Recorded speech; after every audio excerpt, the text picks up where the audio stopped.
Olá, bem-vindos ao programa Diálogos. A convidada de hoje é uma parlamentar, deputada federal, já está no seu 4º mandato e atua principalmente na defesa dos direitos humanos. Foi também ministra no governo Dilma. Vamos ver quem é ela.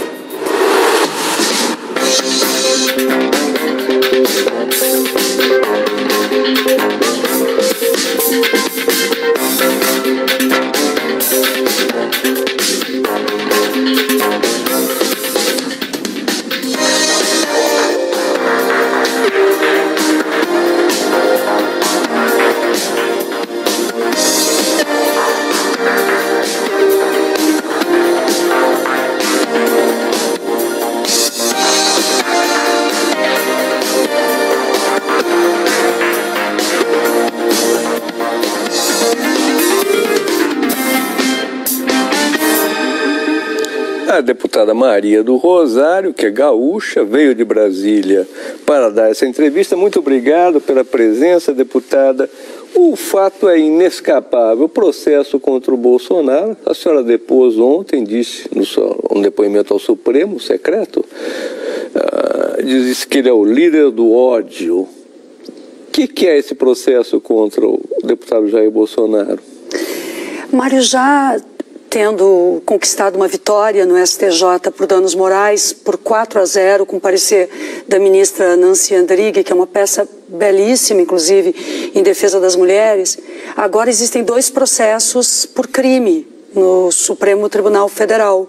Um que eu movo por injúria e outro que é do próprio Ministério Público Federal, da Procuradoria-Geral da República, por incitação ao crime. O crime, no caso, seria o estupro? Incitação ao crime de estupro. E eu considero que esses processos, eles foram movidos tanto pelo Ministério Público Federal, mas, sobretudo, eu decidi ir adiante porque isso me atinge como mulher, mas isso eu acho que atinge toda mulher brasileira, toda menina brasileira. Então, eu tinha uma obrigação de levar adiante. Ou seja, a ofensa dele, dizer que a senhora merecia ser estuprada, isso é uma coisa que está completamente fora da norma parlamentar, acredito. Mas que, no entanto, a senhora toma com uma causa porque isso existe socialmente, seria isso? É porque, do ponto de vista dos crimes contra as mulheres, e nós conversávamos antes, a cada 11 minutos no Brasil, uma mulher é estuprada. Nós sabemos que há ainda uma subnotificação terrível destes crimes. A violência sexual e outras violências se articulam de uma forma muito perversa dentro da casa das pessoas e nas ruas, no ambiente de trabalho. Agora veja... E são 10 casos de estupro coletivo por dia. Questões assim extremamente graves. Quando uma autoridade pública, um parlamentar, é ainda mais grave, trata... banalizando este mal, banalizando esta violência, acaba existindo uma naturalização dessa violência que não pode existir na sociedade brasileira. Então, minha posição é clara, é contra a violência, contra o estupro, contra todas as formas que atingem as mulheres e atingem todas as pessoas. Por isso nós defendemos os direitos humanos como uma forma de proteção da dignidade humana. A senhora acha que esses crimes, os números são eloquentes, mas... socialmente está se percebendo mais ou o crime está aumentando de uma maneira brutal? Qual a sua percepção, hein?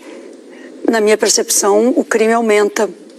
Mas, se nós observarmos, talvez não tenhamos uma série histórica. No Brasil mesmo, eu já pude lidar e trabalhar com este tema, nós temos muita dificuldade no levantamento, no diagnóstico dessa situação, se observarmos os organismos de segurança pública. Os dados, por exemplo, que indicam o crime de estupro e outros crimes, são indicados pelo Ministério da Saúde através do DataSUS, que presta um papel inestimável por fazer um levantamento e nos oferecer condições de movermos políticas públicas. Mas, talvez, a banalização deste ódio, quando eu citei como líder do ódio, é porque... representa isso e move em torno de si, pelas redes sociais, move em torno de si, como aconteceu contra essa professora agora em Santa Catarina. Ela foi agredida e, além de ser agredida, nas redes sociais, muitas outras pessoas a agrediram por opinião política que ela tinha. Então, quantas vezes nós vemos pessoas que oferecem uma posição, qualquer que seja a sociedade, são agredidas de uma forma ou de outra?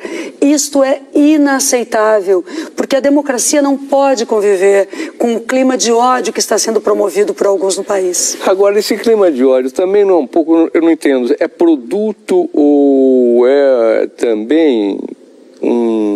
As redes sociais, a internet, elas facilitam esse tipo de ofensa, O deputado Jair Bolsonaro, por exemplo, é um boquirroto. Ele fala as imbecilidades que lhe vem à cabeça e é processado por causa disso. Mas isso também não é produto daquele disque de internet e redes sociais? Não seria isso também? Talvez a internet tenha rompido uma barreira, inclusive com o anonimato, que possibilita as violências mais absurdas. O que as pessoas não se dão conta é que tudo que é crime nas relações interpessoais é crime também nas redes sociais. E a internet pode ser maravilhosa. Ela pode ser usada e é usada para cultura, para educação, para disseminar conteúdos positivos, campanhas positivas. No entanto, ela tem este outro lado também, que utiliza subterfúgios da pior forma do crime. Quando, por exemplo, as fotografias são postadas criminosamente de uma criança utilizando para pedofilia ou para qualquer circunstância nos Estados Unidos ou na Austrália ou em outro país, e o Brasil tem mais dificuldade de agir sobre isso. Então, o fato de nós estarmos numa rede mundial também modifica o nosso padrão de fronteiras. E essa conexão, não apenas entre as polícias, mas uma conexão também positiva no uso da internet, depende da cidadania das pessoas, de uma cultura cívica, de uma cultura de proteção mútua, onde o cidadão e a cidadã estão chamados também a opinar. Que não seja só policial essa atitude de vigilância, mas que as pessoas tenham uma outra postura. Por isso eu acho que nós devemos buscar reparação sobre aquilo que está errado e buscarmos uma utilização correta das redes. A senhora teve um problema familiar, a sua filha foi assediada, sofreu bullying em função de uma dificuldade que ela teve de saúde. Como a senhora enfrentou isso? Como a sua filha enfrentou isso? Olha, quando a gente é mãe, e né, Mário, isso sinceramente é como eu sinto, é todo esse entorno que foi movido ao longo destes anos, inclusive contra o trabalho desenvolvido em direitos humanos, contra o fato de eu me colocar na proteção de pessoas e do cumprimento da lei, porque os direitos humanos são o cumprimento da lei, eles não protegem bandidos, eles não protegem, são um padrão de dignidade ética. Isso atinge também as pessoas que estão no nosso entorno, e o pior é quando atinge os nossos filhos, né? Então, eu lidei com isso com cuidado, com atenção. Minha filha é uma menina maravilhosa, é uma menina ótima, que muitas vezes me impulsiona a seguir trabalhando. Eu tenho uma gratidão enorme por ela, mas uma responsabilidade destacada com ela, que ainda é uma menina, é menor de idade, é uma adolescente. Quando esses criminosos fizeram isso, eu levei o conhecimento da polícia. Infelizmente, a polícia até agora não fez nada. Não fez nada, porque talvez a polícia esteja muito politizada no Brasil e ache que as questões que a gente levante não sejam tão importantes quanto outras. Mas eu gostaria de ter tido uma maior proteção, não apenas para minha filha, mas eu creio que as polícias devem uma maior proteção às crianças e aos jovens que são expostos na internet ou, de um modo geral, em qualquer circunstância. Há entidades também da sociedade civil, como a SaferNet, que fazem um trabalho maravilhoso. E eu acho que nós lidamos em casa, como família, de um jeito bom, procurando proteger uns aos outros. Mas as autoridades públicas têm responsabilidade também em oferecer às famílias a proteção diante daquilo que acontece contra elas. Houve nos últimos tempos, me parece, deputado, uma politização na sociedade brasileira. A politização pode ser boa, sim, defender posições, ver que as coisas não são tão simples, e também pode ser má no sentido que ela leva a um atrito, muitas vezes irracional, entre as pessoas. Essa politização, coxinhas e petralhas, para caricaturizar, entre esquerda e direita, entre um governo e outro governo, isso está se imiscuindo nas questões de machismo, nas questões de comportamento, de costumes também? Eu creio que nós vivemos duas vertentes que paralelamente estão se encontrando. De um lado, uma destruição da estrutura nacional. na economia, na estrutura da sociedade, das instituições.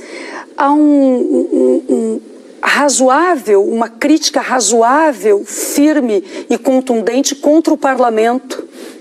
E o parlamento, desde 2013, naqueles episódios, demonstrou, do meu ponto de vista, Mário, uma incapacidade muito grande para ser o mediador da sociedade, que seria o papel parlamentar. Sim. O parlamento deveria ser o mediador, ter a capacidade de chamar ao diálogo diferentes posições, mas se dentro dele próprio nós temos manifestações de ódio, de intolerância tão grande, temos dificuldades tão grandes, temos injustiças ali cometidas, e eu vou me permitir, eu considero uma injustiça o que aconteceu com a presidenta Dilma, porque eu vejo que não havia um crime de responsabilidade. Então aquilo nos marca o Brasil. A democracia, ela tem seus ritos, e entre os ritos da democracia está eleger e esperar-se a próxima eleição. Claro que essa radicalização veio antes, quando a própria presidenta Dilma não teve condições de estabelecer um governo. Talvez a radicalização, no pior sentido, tenha sido capitaneada por uma figura como Eduardo Cunha, que levava temas ao plenário para o debate simplesmente para criar cisões, para das cisões ver o seu próprio crescimento, juntando consigo aí não apenas uma vertente econômica, mas uma vertente social, que eu diria não só conservadora, mas reacionária e anticonstitucional. O que está em risco no Brasil é a Constituição. Nós vamos fazer um pequeno intervalo e já voltamos para prosseguir com a entrevista com a deputada Maria do Rosário.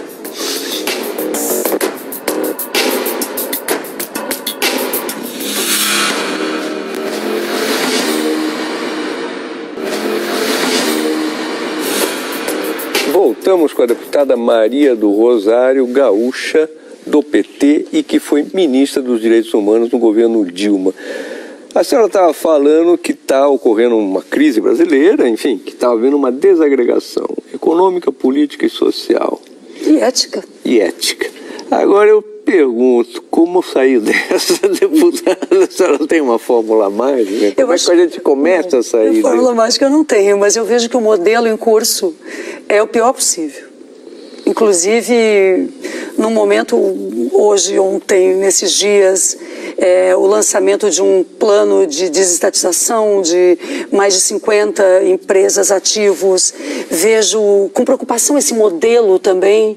É para pagar conta, né? Como é que você... gasta o patrimônio, né? E eu fico me perguntando como é possível a lógica atual sempre explicar a crise do ponto de vista das finanças do Estado, colocando a responsabilidade nos gastos públicos, sem analisar o impacto da diminuição do crescimento econômico como o grave problema que o Brasil vive hoje. Do meu ponto de vista, o Brasil... o desemprego e a arrecadação piora. A arrecadação piora, entramos num ciclo para a economia recessivo. Isso os mais pobres estão pagando a conta. Já se vê, por exemplo, as universidades e institutos federais que foram criados com tanta expectativa e que são excepcionais para o desenvolvimento nacional, ligados à estrutura produtiva do Brasil e à oportunidade de esperança de uma juventude. Já se vê essas estruturas, universidades e institutos federais perdendo oportunidades. Por outro lado, deputado, também há uma espécie de pasmaceiras, mobilizações já não atraem ninguém. Há sentido, por exemplo, a senhora em dizer ainda, fora Temer, lutar pelo fim desse governo? O que se faz no imediato? É possível fazer alguma coisa no imediato ou se espera as eleições? É que essa bandeira, fora Temer, ela é necessária por motivos econômicos. As pessoas dizem, se Temer sair agora, eu escuto dentro do Congresso Nacional, se Temer sair agora o país vai parar. Mas o país está parado ou em marcha ré com Michel Temer. Em marcha ré na vida de uma família, quando as pessoas estão desempregadas não encontram, mesmo o crescimento do emprego momentâneo foi sazonal, tem a ver com o que está crescendo no Brasil. O trabalho escravo voltou a ser uma marca de acordo com a OIT. Eu trabalhei muito em relação a isso, conheço, vejo que está faltando fiscalização a um novo tipo de trabalho escravo cada vez maior, inclusive não somente no interior do Brasil, mas nas grandes cidades, com migrantes, com refugiados, com deslocados internos. O Brasil está voltando ao mapa da fome. O Brasil tinha um papel internacional extremamente relevante na economia e em direitos humanos. O Brasil hoje não tem papel internacional nenhum. E está aumentando também a criminalidade, está aumentando a saída, a evasão escolar, tá, doenças. Mas... Então, o que valeu essa situação que nós estamos vivendo, Mário? O que vale quebrar a democracia ao meio? O que vale... eu recuperei uma fotografia em que eu tenho a presidenta Dilma, inclusive foi no gabinete da Gleisi Hoffmann, peguei uma foto que ela tem no gabinete dela, eu não tinha, e eu estou na fotografia, e essa imagem é a presidenta Dilma, o ex-presidente Lula, o ex-presidente Fernando Henrique, Sarney, estavam todos os ex-presidentes vivos quando nós fizemos a Comissão Nacional da Verdade. Porque nós estávamos com uma condição no Brasil de criar um ambiente para mais democracia. E eu ali no governo... tive a honra de estar à frente da aprovação, da luta pela aprovação da Comissão Nacional da Verdade. Nós não concluímos uma transição no Brasil, como aprendi com Zé Gregório, ou com Paulo Sérgio Pinheiro, ou com Paulo Vanucci, com Nilmar Miranda, que me antecederam no governo. Nós não concluímos uma transição verdadeiramente para vivermos o conjunto das prerrogativas que a Constituição estabeleceu, mas... caminhar para trás, como estamos caminhando com o governo Temer, eu lamento. Agora, caminhar para frente, vamos falar do seu partido. Lula está em campanha lá no Nordeste, caminhada. A senhora acha que a volta do Lula, uma eleição do Lula, ela tem possibilidade de desengarrafar ou só vai acirrar os choques ou o governo Lula? Como é que ele não repetiria os erros que foram cometidos no governo Dilma? Como é que seria isso? Bom, eu creio que a única solução para o Brasil é democracia, e democracia se faz com voto e eleições.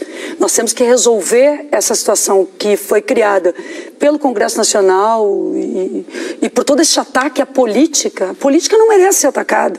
Se existem maus políticos, eles sejam criticados e sejam nas eleições derrotados, mas a política precisa ser revalorizada e é preciso eleições. Por isso eu defendo eleições diretas. Mas eu também observo esse cenário político, vejo com dificuldades e já vejo, inclusive, algumas manobras que me preocupam.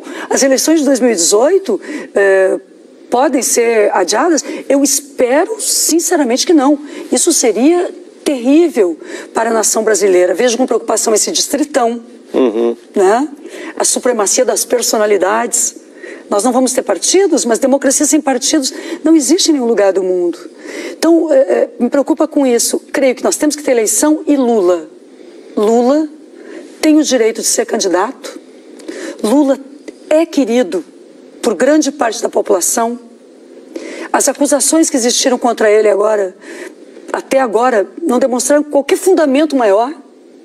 Creio, nesse sentido, que a Lava Jato se politizou excessivamente. A Lava Jato virou o que poderia ser um instrumento importante de combate à corrupção, mas nós vemos juízes e promotores e procuradores falando mais da política do que de qualquer elemento. Então, muitas das movimentações... Agora, não há um perigo dentro dessas hipóteses que a senhora levanta, de ter uma coisa de ir por um salvador da pátria, uma coisa de direita, inclusive Bolsonaro, que aparece nas pesquisas, e aí polarizar com Lula e fica o país literalmente se dividir? Não seria melhor tentar um outro nome, como por exemplo Haddad, uma coisa mais para o centro?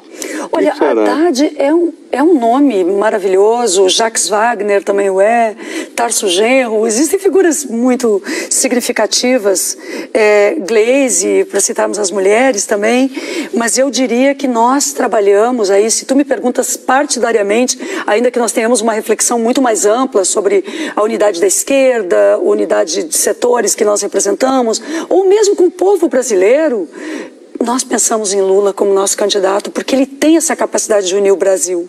Ele já mostrou isso. Quando ele foi candidato tantas vezes, e quando ele assumiu, tantos setores diziam medo do Lula, e ele foi uma pessoa que uniu o Brasil. Ele criou políticas públicas, ele esteve à frente de coisas tão boas. Lula jamais agrediu quem quer que seja. Então eu não vejo qualquer possibilidade de Lula ter um perfil agressivo contra quem quer que seja. Ele tem uma vocação para a união impressionante. E essa caravana que ele faz pelo Nordeste mostra isso, né? Ele vai acolhendo, ele vai abraçando. Agora, é claro, agora a gente já viu... Eu também tenho observações, né?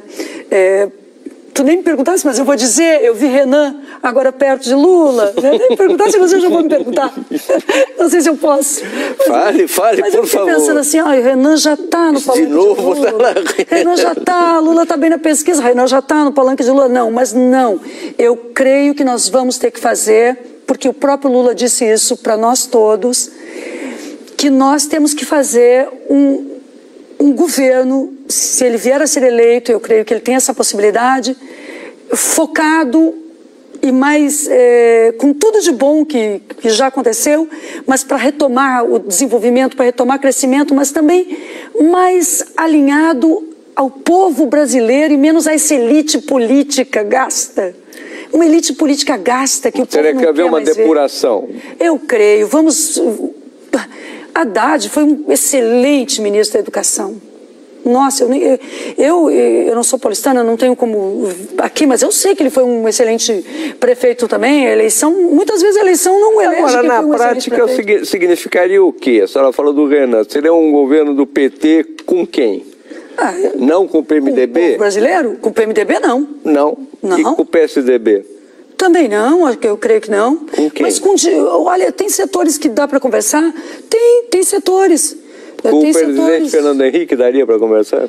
Olha, o presidente Fernando Henrique, nós já tivemos muitas oportunidades de conversar, obviamente não eu, tenho que falar com mais modéstia disso, mas o presidente Fernando Henrique, do ponto de vista dos direitos humanos, eu sempre o valorizaria, por exemplo, como citei Zé Gregório e outros. Eu creio que há setores... Contra esta questão do ódio, olha, Mário, eu te diria com toda certeza, é hora do Brasil também criar uma unidade. Como é que esse país pode continuar tendo índices de mortes violentas de cerca de 60 mil assassinatos ano? Nós temos a condenação à morte dos jovens na periferia, dos jovens negros. E aí nós vamos nos dar o luxo também de não conversarmos entre nós? Mas é claro que quando eu olho para o governo Temer e vejo desmontar a Seguridade Social, vejo desmontar os direitos trabalhistas, os direitos previdenciários, a educação, a escola técnica, quando os recursos da educação por 20 anos estão congelados, eu creio que o presidente Temer, que eu chamei de presidente, mas eu normalmente não faço, ele não quer conversar sobre enfrentar os problemas do Brasil, da juventude, das periferias, dos jovens negros, né? Ele não está buscando solucionar esse problema, ele está agudizando este problema com a ausência de políticas públicas. Então o Brasil precisa conversar sobre isso, o Brasil precisa enfrentar esse ódio em todas as suas manifestações e criar pontos de conexão por uma boa política. Tá certo. Muito obrigado pela entrevista, deputada Maria do Rosário. Nós ficamos aqui com o apelo ao diálogo, que é o título do nosso programa, feito pela deputada. Voltamos na quinta-feira que vem, sempre ao vivo, às 11 da noite, aqui na Globo News. Até lá!